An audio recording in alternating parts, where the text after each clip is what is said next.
chapter 24. And after 5 days, Ananias the high priest descended with the elders and with a certain orator named Tertullus, who informed the governor against Paul. And when he was called forth, Tertullus began to accuse him, saying, Seeing that by thee we enjoy great quietness, and that very worthy deeds are done unto this nation by thy providence, we accept it always and in all places, most noble Felix, with all thankfulness.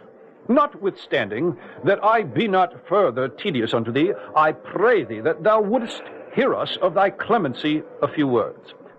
For we have found this man a pestilent fellow, and a mover of sedition among all the Jews throughout the world, and a ringleader of the sect of the Nazarenes, who also hath gone about to profane the temple, whom we took and would have judged according to our law. But the chief captain, Lysias, came upon us, and with great violence took him away out of our hands, commanding his accusers to come unto thee, by examining of whom thyself mayest take knowledge of all these things, whereof we accuse him. And the Jews also assented, saying that these things were so. Then Paul, after that the governor had beckoned unto him to speak, answered, Forasmuch as I know that thou hast been of many years a judge unto this nation, I do the more cheerfully answer for myself. Because that thou mayest understand that there are yet but 12 days since I went up to Jerusalem for to worship. And they neither found me in the temple disputing with any man, neither raising up the people, neither in the synagogues nor in the city. Neither can they prove the things whereof they now accuse me.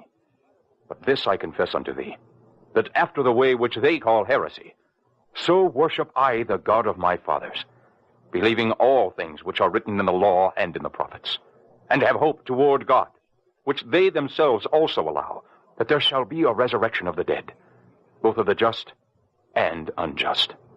And herein do I exercise myself, to have always a conscience void of offense toward God and toward men. Now, after many years, I came to bring alms to my nation, and offerings. Whereupon certain Jews from Asia found me purified in the temple, neither with multitude, nor with tumult, who ought to have been here before thee, and object, if they had aught against me. Or else let these same here say, if they have found any evil doing in me while I have stood before the council, except it be for this one voice, that I cried standing among them, touching the resurrection of the dead, I am called in question by you this day. And when Felix heard these things, having more perfect knowledge of that way, he deferred them and said, When Lysias the chief captain shall come down, I will know the uttermost of your matter.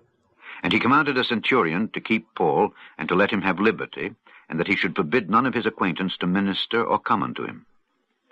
And after certain days, when Felix came with his wife Drusilla, which was a Jewess, he sent for Paul, and heard him concerning the faith in Christ. And as he reasoned of righteousness, temperance, and judgment to come, Felix trembled, and answered, Go thy way for this time. When I have convenient season, I will call for thee. He hoped also that money should have been given him of Paul, that he might loose him. Wherefore he sent for him the oftener, and communed with him. But after 2 years, Porcius Festus came into Felix's room, and Felix, willing to show the Jews a pleasure, left Paul bound.